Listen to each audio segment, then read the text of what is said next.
నమస్కారం. నా పేరు doctor K Satish Kumar, speciality orthopaedic surgeon, V9 hospitals, Begumpet. ఇంతకుముందు వీడియోలో ఒక హార్ట్ ఆపరేషన్ తర్వాత జాయింట్ రీప్లేస్మెంట్ చేసుకోవడం ఎంత సేఫ్ అన్న విషయము, రిస్క్ ఫ్యాక్టర్స్, స్టడీస్ మనం చూసాము.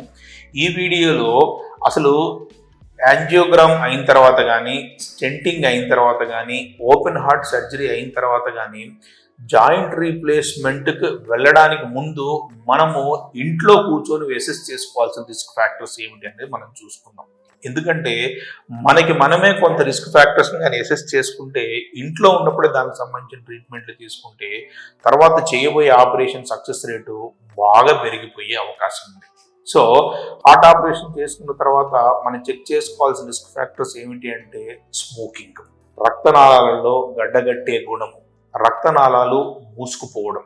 అయితే చేతిలో ఉన్న రక్తనాళాలు మూసుకుపోవచ్చు, బ్రెయిన్కి వెళ్ళే రక్తనాళాలు మూసుకుపోవచ్చు, కాళ్ళకి వెళ్ళే రక్తనాళాలు మూసుకుపోవచ్చు. ఇది ఒక చిన్న వాస్కులర్ స్టడీ మనం చేసుకోవాలి.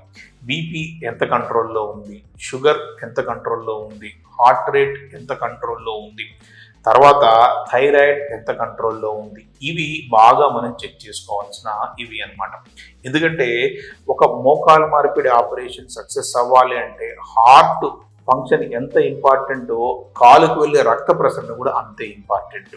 ఎవరిలో అయితే షుగర్ కంట్రోల్లో ఉండదో, ఎవరైతే స్మోకింగ్ ఎక్కువ చేస్తారో, ఎవరైతే ఆల్కహాల్ ఎక్కువ చేస్తారో వాళ్ళల్లో రక్తనాళంలో గడ్డలు కట్టే అవకాశం ఉంది.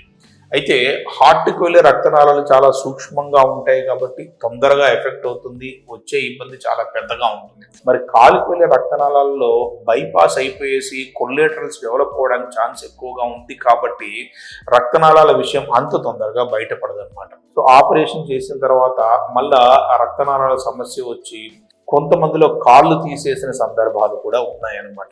సో ఓవరాల్గా రక్తనాళం ప్రాబ్లం ఉండి గుండెకు సంబంధించిన ట్రీట్మెంట్ తీసుకొని స్మోకింగ్, ఆల్కహాల్ రిస్క్ ఫ్యాక్టర్స్ ఉన్నప్పుడు రక్తనాళాలు చెక్ చేసుకుని వెళ్ళడం అనేది చాలా సేఫ్టీ సంబంధించిన విషయంలో ఫస్ట్ ర్యాంక్ ఉంటుందన్నమాట. అప్పుడు ఏమవుతుందంటే మనకి ఆపరేషన్లో చేసే విధానాలలో మార్పు ఉంటుంది. సక్సెస్ తీసుకురావడానికి ముందు ఇచ్చే మందులు డిఫరెంట్గా ఉంటాయి. మత్తు డాక్టర్ గారు తీసుకునే జాగ్రత్తలు, దానికి సంబంధించిన టెక్నిక్ వేరే ఉంటుంది. గుణ డాక్టర్ గారు తీసుకునే జాగ్రత్తలు వేరే ఉంటాయి అన్నమాట. ఓవరాల్గా రక్తనాళం ప్రాబ్లం ఉన్న జాయింట్ రీప్లేస్మెంట్ వెళ్ళొచ్చు అంటే డెఫినెట్గా వెళ్ళొచ్చు. ఇక్కడ ఒక్కొక్కసారి రక్తనాళ డాక్టర్ కూడా సాయం తీసుకోవాల్సిన అవసరం ఉంటుంది, కొన్ని జాగ్రత్తలు తీసుకోవాల్సిన అవసరం ఉంటుంది అన్నమాట. మరి ఇంత రిస్క్ తీసుకొని ఆపరేషన్ చేసుకోవడం వల్ల ఉపయోగం ఉంది అంటే డెఫినెట్గా ఉంది. ఇక్కడ మనకి ఏం ఉపయోగం ఉంది అంటే క్వాలిటీ ఆఫ్ లైఫ్ పెరుగుతుంది, మన పనులు మనం చేసుకోవడానికి అవకాశం కలుగుతుంది. మనకి షుగర్ కంట్రోల్లో లేకపోయినా, బీపీ కంట్రోల్లో లేకపోయినా, వెయిట్ కంట్రోల్లో లేకపోయినా, మోకాలు నొప్పి కానీ పూర్తిగా తగ్గిపోయింది అంటే ఎక్సర్సైజ్ చేసుకోవచ్చు, షుగర్ని ఖర్చు చేయవచ్చు, తర్వాత రక్త ప్రసరణ బాగా జరుగుతుంది కాబట్టి వెయిట్ తగ్గుతుంది కాబట్టి ఈ సైకలాజికల్ ప్రాబ్లమ్స్ నుంచి బయటపడతాము.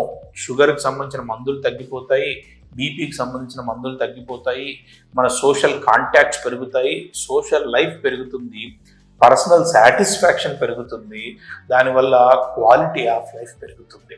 సో రిస్క్ క్యాలిక్యులేట్ చేసుకొని వాటికి దోహదం చేసే అంశాలను కంట్రోల్లో పెట్టుకొని మిగతా డాక్టర్ల సలహా తీసుకోవడం ద్వారా ఏమవుతుందంటే క్వాలిటీ ఆఫ్ లైఫ్ పెరుగుతుంది.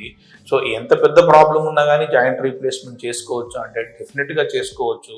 రిస్క్ క్యాలిక్యులేట్ చేసుకోవడంతో ఏమవుతుందంటే, యాంటిసిపేట్ చేసే ప్రాబ్లమ్స్ తెలుసుకోవడంతో ఏమవుతుందంటే మనము రెడీ చేసుకోవాల్సిన ఎక్విప్మెంట్ తెలిసిపోతుంది, ట్రీట్మెంట్లో తీసుకోవాల్సిన మార్పులు తెలిసిపోతాయి కాబట్టి సక్సెస్ రేట్ పెరుగుతుంది, హ్యాపీగా ఉంటాము, క్వాలిటీ ఆఫ్ లైఫ్ పెరుగుతుంది అన్నమాట.